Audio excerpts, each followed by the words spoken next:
morning and welcome to Shattering Myths, a program that's devoted to those who know that the world's political, religious, media, military, and economic institutions are rotten to the core, that they are the problem, and therefore there never will be a religious, political, or military solution to what ails our planet. Our mission is to look behind the headlines, to know who is perpetrating the crimes and why, that over the next 15 years will continue to wreak havoc. And as a result, in our second hour, we're going to use evidence and reason to explore the Torah, because its covenant provides the only reliable escape. Our phone number, if you'd like to participate in this discussion, is 877-300-7645. At the conclusion of our program on Friday, we were talking about the most peculiar turn of events in Egypt and how the Muslim Brotherhood had been denounced by the military junta now ruling over Egypt, and not only called a terrorist group, but the military of Egypt has said that anyone found participating in, aiding, or abetting the Muslim Brotherhood will be punished. They didn't say they'd be tried. They didn't say they would be aiding and abetting the enemy. They said, no, they'd just be punished. And the military, mind you, in Egypt is quite good at punishing. They are deadly. It is astonishing because when the military was in charge of Egypt, as they have been for most of modern history, it was the people who rose up against them. And when the people successfully ousted the military regime, and they held the first genuinely popular elections, where one person, one vote, Egyptians now get to express their will as it relates to the government of their country. Between 2/3 and 3/4 of them voted for the Muslim Brotherhood and a party that is even more salaf, even more conservative, even more fundamentalist than the Muslim Brotherhood. And when the Muslim Brotherhood, because they received more votes than the even more extreme Islamic group, was empowered, they immediately sought to create a constitution based on Sharia law, on Muhammad's words and deeds. Muhammad was a pedophile, a rapist. He was a mass murderer, a slave trader, a kidnapper. And so, as you might imagine, a government based upon his words and deeds would be draconian. At the same time, because Islam has never been able to create any kind of prosperity, economic prosperity, apart from the OPEC monopoly, there is no economic prosperity in the Islamic world. The economy of Egypt went from bad to horrible. During this time, the treatment of non-Muslims, both the 15 to 20% of Egyptians that are liberals and the 9 to 10% of Muslims that are Coptic Christians, became horrific. And the Muslim Brotherhood in charge of the country began to completely ignore the Supreme Court, began to appoint its own generals over the military, including Sisi, deposing members of the old regime, and began announcing that it was Allah's will that they engage in the Syrian civil war. And of course, the most vociferous chant of the Muslim Brotherhood and the people that had gathered in Tahrir Square, is death to Israel. As a matter of fact, it was the largest single rally. Is when the Muslim Brotherhood was first able to come back, the leaders back into Cairo, in Tahrir Square. Rather than tens of thousands of protesters protesting the military junta back a year and a half ago, over 1 million Muslim Brotherhood supporters gathered to chant slogans in unison with the newly elected, they weren't even elected at that point, but the Muslim Brotherhood leaders that were plotting a course to prevail at the upcoming elections. And the chant was, "Death to Israel." Well, there was a coup against the coup, if you will. But this coup, of course, the Muslim Brotherhood was elected, so it's kind of even inappropriate to call that a coup. But there was a coup against the elected government. And as a result of that coup, of a march in the streets, the military took back control of Egypt. And Sisi, the top general, who was a fundamentalist Muslim, trained in the United States, but a fundamentalist Muslim, appointed by Morsi, has taken over absolute control of the country. It is now a military dictatorship in Egypt. The will of the people, democracy, has failed. And now we find that Sisi and the military have decided that the very organization that empowered him is to be labeled a terrorist organization. Now, it is true that the Muslim Brotherhood is not just a terrorist organization, it's the wellspring from which all Sunni-based Islamic terrorist organizations have sprung. Every major Islamic terrorist organization with Sunni roots was bred by the Muslim Brotherhood, including the most famous of them, al-Qaeda, including the most lethal of them, the Palestinian Liberation Organization, the PLO, and Fatah. All were inspired and initially staffed by the Muslim Brotherhood. And so now any affiliation with the Muslim Brotherhood in Egypt, which is the will of and the expression of more than 2/3 of the Egyptian people, is not only a crime but leads directly to punishment. Now, the Muslim Brotherhood, in response to this, made the statement, the terrorist coup. So they're labeling the military a terrorist organization, and there's reason for doing so. The most deadly episode in modern Egyptian history is when the military and the police decided that they would not tolerate protest, and they went into a protest camp outside of a mosque in Cairo, and they killed more than 1,000 people over the course of several days, literally running them over with bulldozers and with armored personnel carriers firing live ammunition into their camps. So the Muslim Brotherhood has said that the coup authorities, the military, is now a terrorist group. It says that they are agents of the Zionists because the Quran is the most anti-Semitic book ever written. It's worse than Hitler's Mein Kampf.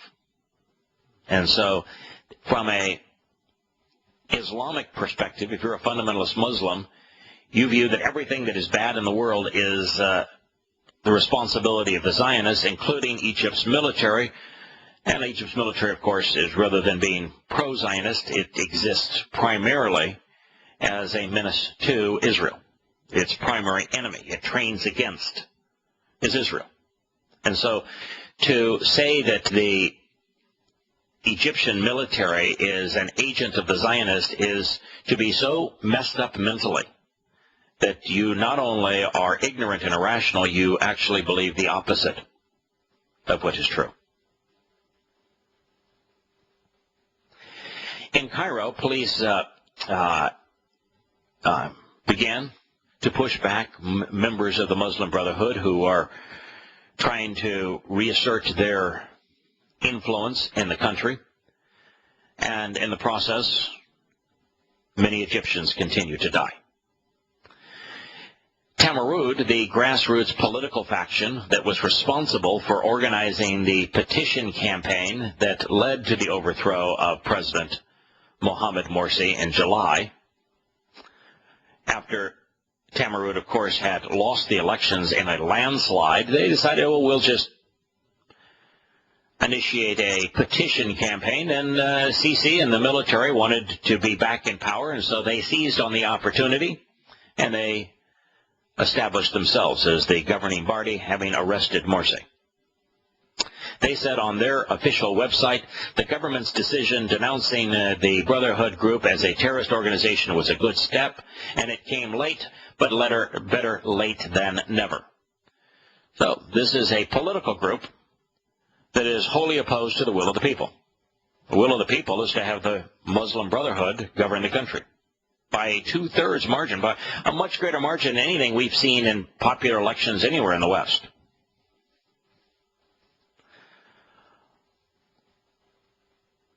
The Isa, who's is the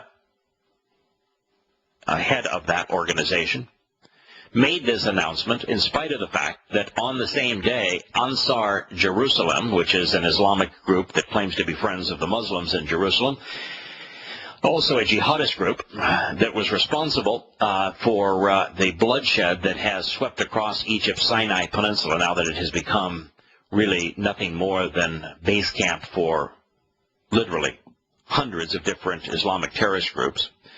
They claimed responsibility for the attack on security force headquarters that caused the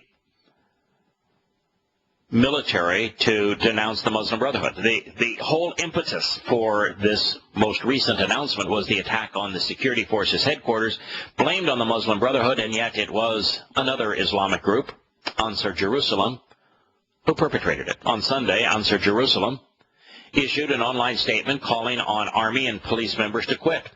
With your staying in these institutions from evening to morning, you're incurring the anger of Allah, the statement said. But Isa, which is the leader of the petition group, said it was simply an ugly crime perpetrated by the Brotherhood. It reminds me of an article that we'll discuss in upcoming days about the New York Times in America, saying that al-Qaeda had nothing to do with the Benghazi attacks that killed the American ambassador and 3 others, not recognizing that there are many Islamic terrorist organizations, and you have to be careful when you consider them.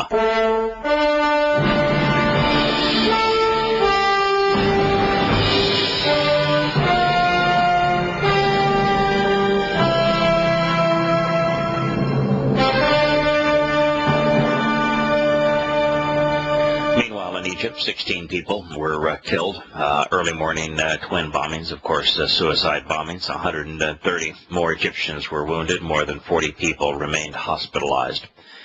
The United States issued a strong reaction to the news that the Muslim Brotherhood was labeled as a terrorist organization. You know, the Obama administration and the State Department have embraced the Muslim Brotherhood.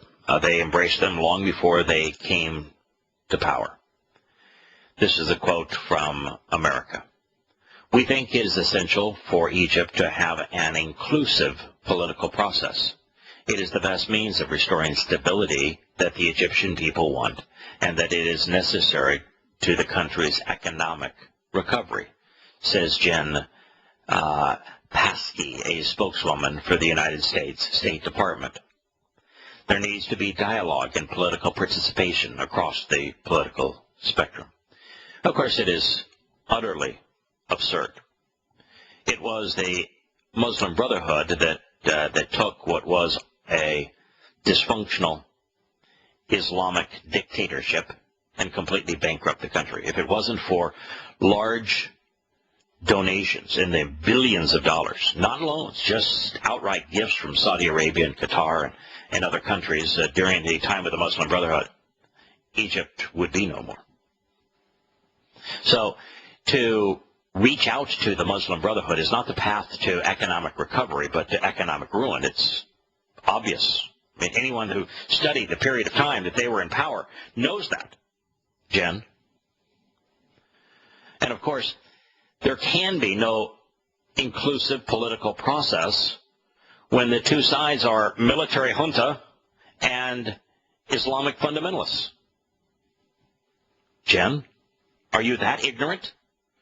Did you not know that the whole issue with the Muslim Brotherhood and the reason that there was an upwelling of some people against them, about 30% of the population of Egypt against them, the liberals and the Coptic Christians, is because they can't spell inclusive? That Sharia law is the least inclusive form of government ever conceived? It is, you either are a Muslim or you pay a draconian tax that robs you of your dignity, whereby you have no political influence whatsoever. It's a religious apartheid. Or they kill you.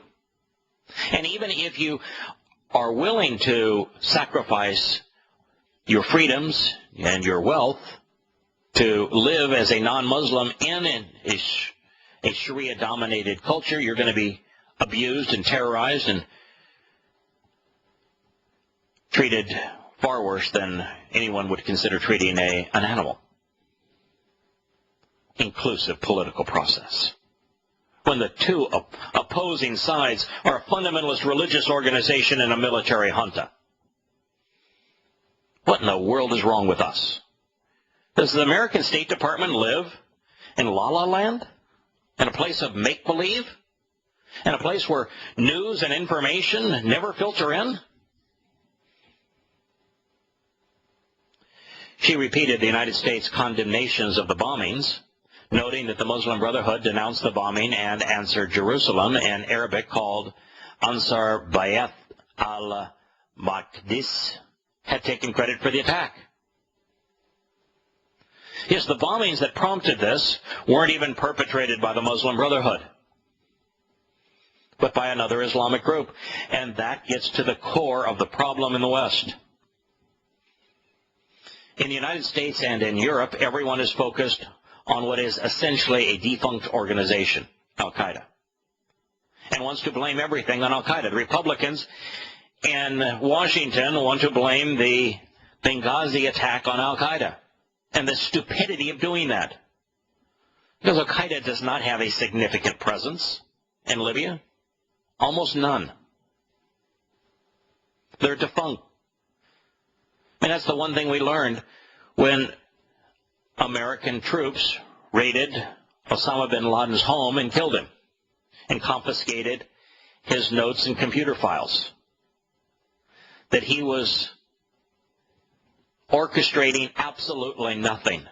That not only was no one listening to him, not only was no one following him, that the few organizations that ascribed the al-Qaeda brand to themselves were actually enemies of Osama bin Laden. And so when any government, any journalistic institution begins to label all fundamentalist Islamic terrorism as al-Qaeda, or in this case the Muslim Brotherhood, they miss the fact that it's not the Brotherhood, it's not al-Qaeda, it's just Islam. In this case, Ansar Jerusalem. We'll be back in a moment.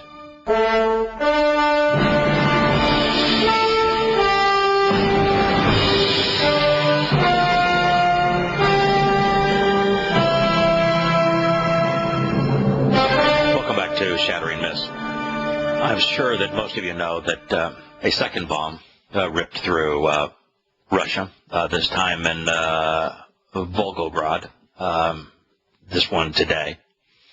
Another 14 people were murdered by Muslims after they killed 17 people with a suicide bomber on Sunday, 2 days in a row. And you might say, it's really unfair to say that this was perpetrated by Muslims because no group has claimed credit for the carnage, and yet it was a single female suicide bomber from the North Caucasus region that had killed 7 people in a very similar way in Volgograd in October, not all that many months ago. And that this bombing in the train station was also by a female suicide bomber. It's sort of the calling card, if you will, of the North Caucasus Muslims. It is interesting the place that they come from. For those who have studied Yahowah's predictions regarding the Magog War, what you find is that he, in his description of where the Islamic assailants that will attack Israel in unison during the tribulation, probably beginning 2027, will come from the Caucasus regions, the mountainous region of where we find the stands. That's in southern Russia, all around where Americans have been fighting in Afghanistan and not far from Pakistan. That region provides a significant number and ferocity of Islamic jihadists for the Magog War in the tribulation against Israel. The onslaught of Muslims from this region only became possible because of the fact that the Soviet Union broke up. Because during the time where you had fundamentalist Muslims and fundamentalist communists, if you will, they were equally intolerant, equally deadly, equally vicious, equally willing, harsh in their will to impose complete control. And so under the rule of communist Russia, the USSR, there was very little expression of Islam and thus very little terrorism because it was dealt with so swiftly, so aggressively.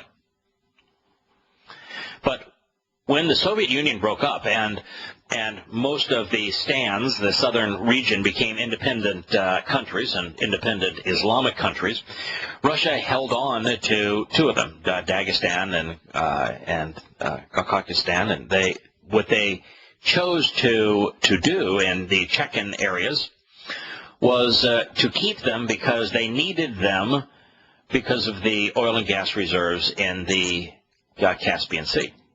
And so that was pipeline territory, that was access to enormous wealth. And so they were not allowed to become independent, and of course the Muslims there are having a conniption. They perpetrated, as is the signature act of Islam, Islam has very seldom ever been able to amass a military in the normal sense. Barbarians and terrorists is what they fight with. They began to terrorize Russia. The Beslan School massacre was one of the most gruesome in modern history. The Moscow Theater, another gruesome attack. They downed planes, and their most common target was hospitals, blowing them up.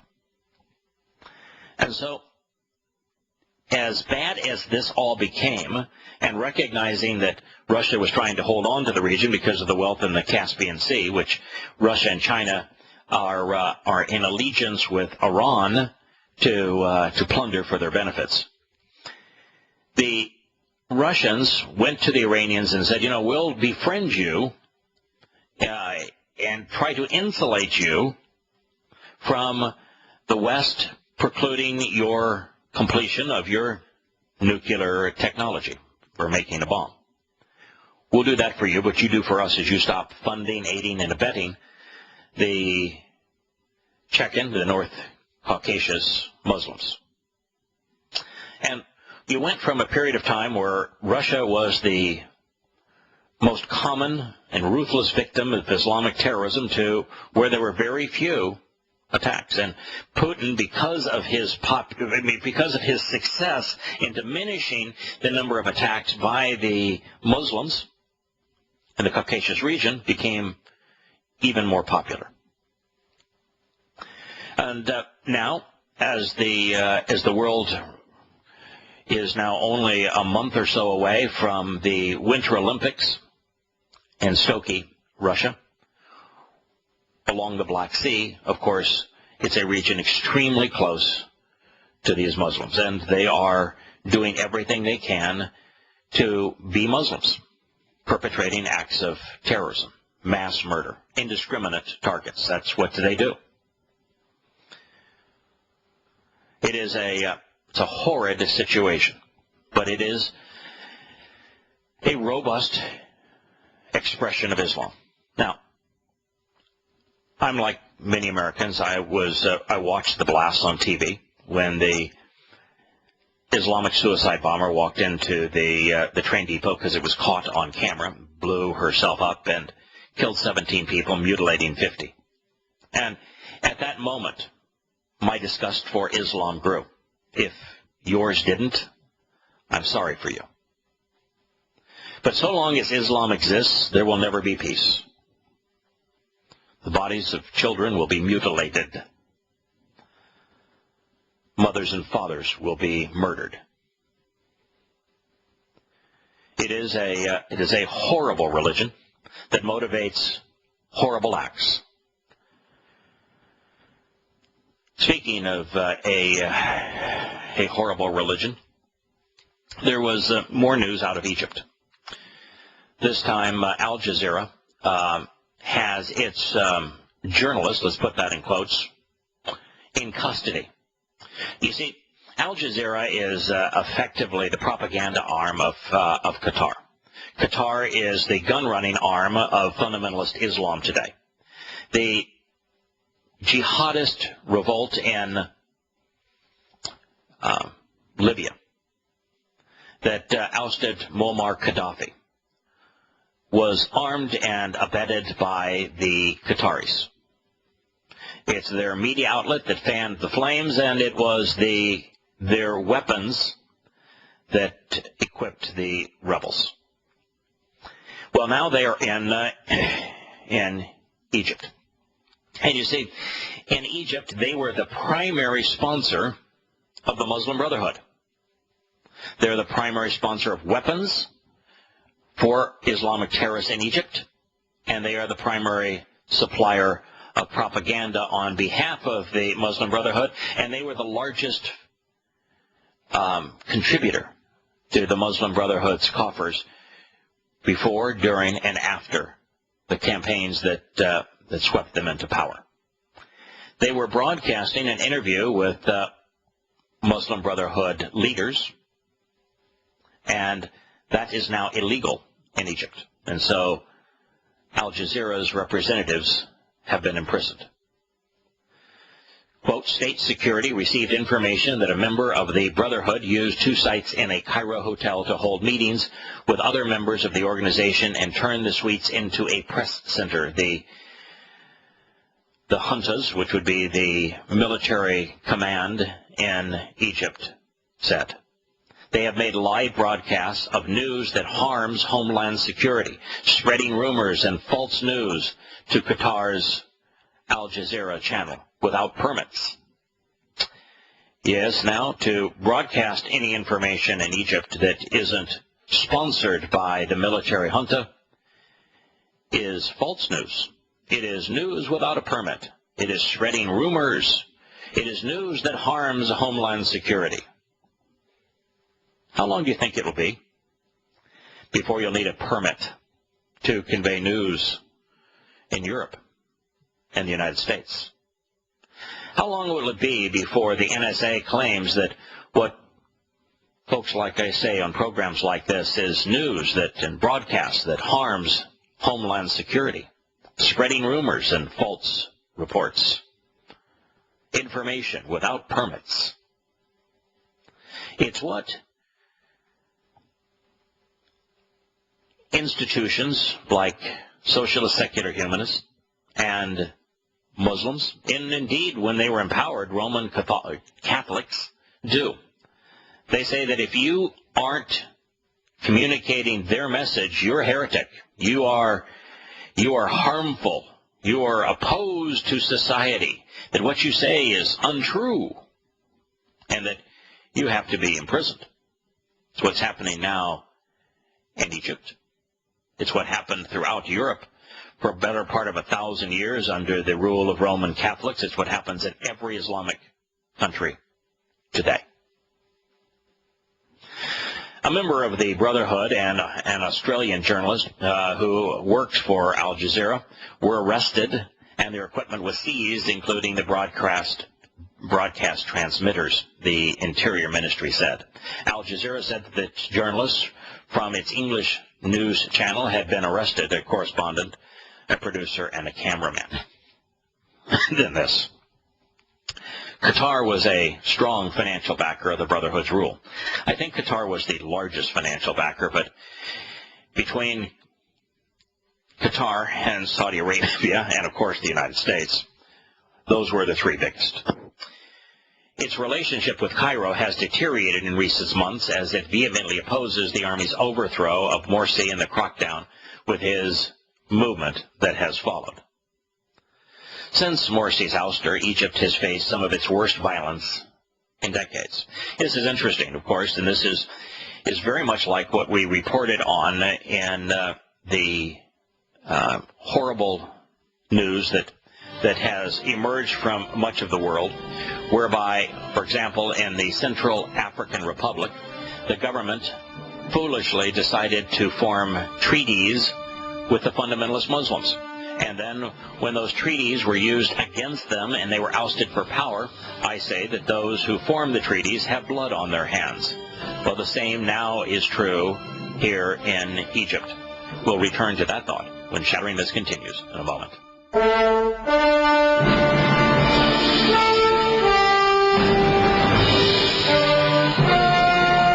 One of the great problems with society, and I think it has been the case for a long time. In fact, if we read the stories Yahowah has provided through his Torah and prophets, we see them throughout, is that leaders of nations attempt to provide security by forming alliances with either religious zealots or military juntas. Unable for some reason to recognize that when you form an alliance with, if you form a treaty with those who are intolerant, those who are vicious, those who are merciless, that it will always come back to bite you and your people.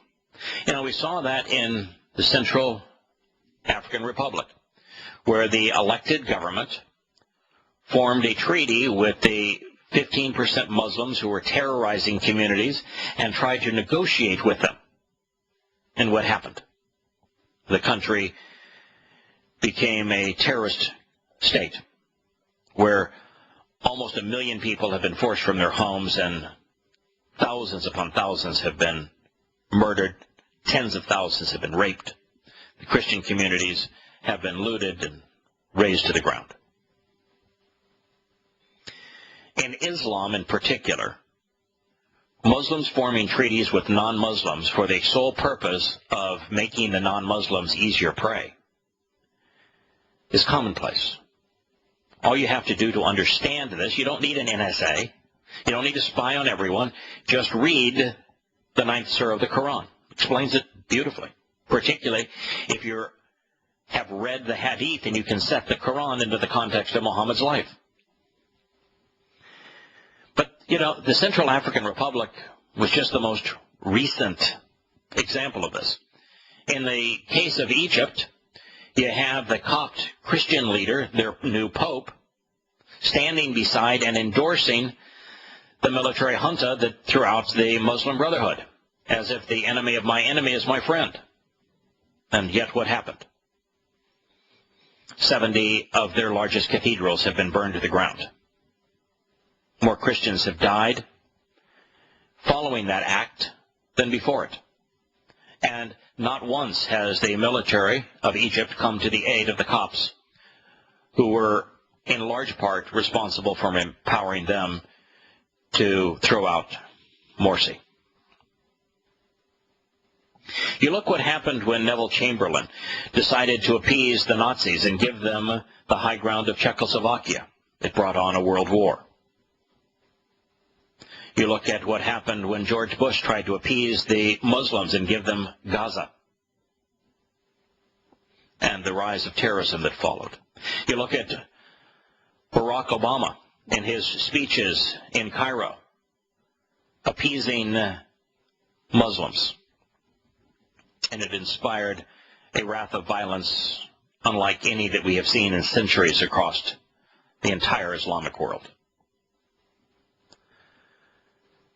This is very much like the Obama-Clinton State Department,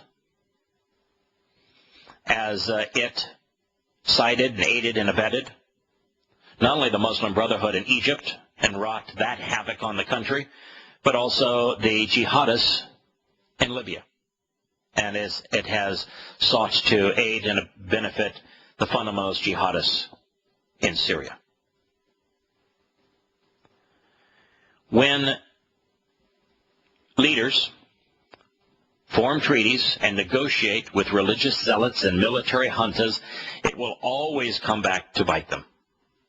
But if they were the only victim of their stupidity, of this immoral decadence that is the enemy of my enemy is my friend, as was the case with FDR in World War II, where he sided with Mao Zedong and Stalin because they were enemies of his enemy, and left the world in worse shape as a result of that war than it was prior. That when the nations do that, it's not just the leaders that are victimized, but the people who have empowered them. Look at what is happening in Egypt. Look what is happening in the Central African Republic.